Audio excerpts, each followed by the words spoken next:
I was terminated when I sent those pictures to Greg Alexander, and I was filling out those treaty storage yard papers correctly.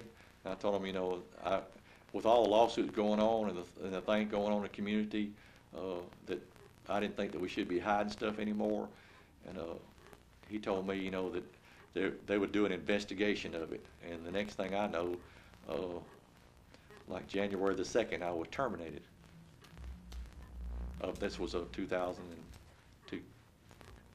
So, after you sent him the pictures and told him you were going to start filling out the treated storage yard reports accurately, how many months after that were you able to work there?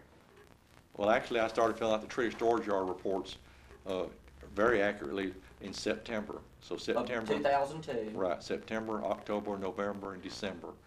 And I held on to those, and nobody even asked me about them. So that just shows you that management wasn't even caring whether the treated storage yard reports were even being turned in or not.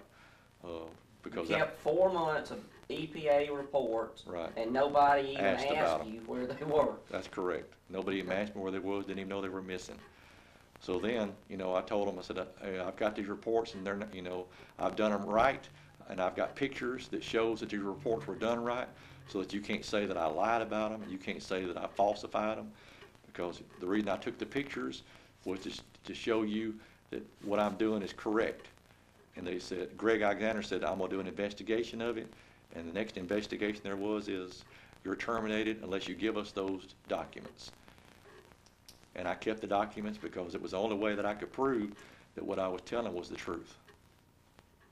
Like when they was cleaning up all the spills, like when they shut down. If you saw those people's in those suits look like space suits and stuff, that's what they was cleaning up with. Now, what spills are you talking about?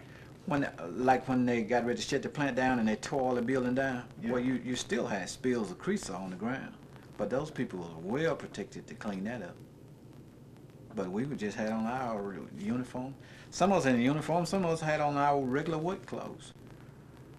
Yeah, one of the last instances of Kerr-McGee existence before they shut the plant down.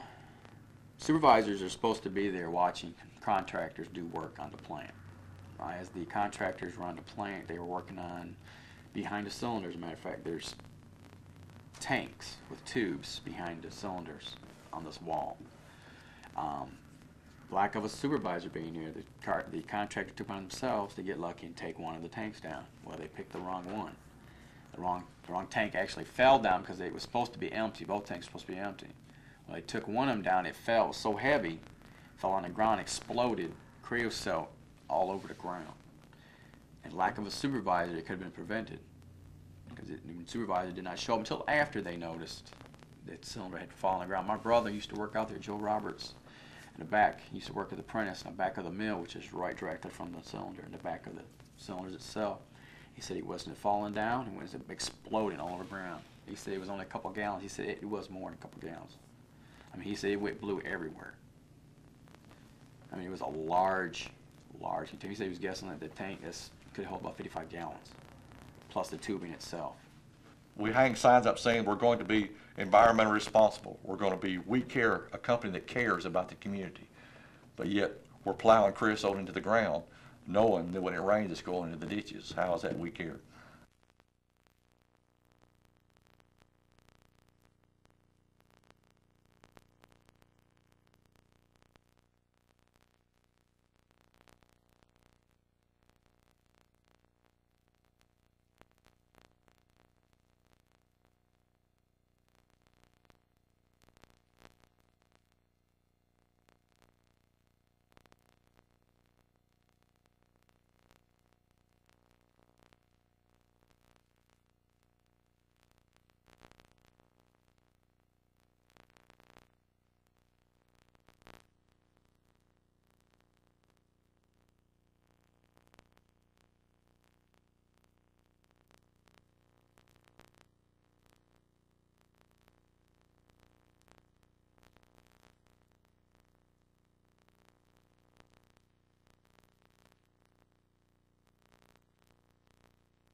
the one hand, you've got these big corporations over here. On the other hand, you've got this small faith center and a very dynamic, vibrant minister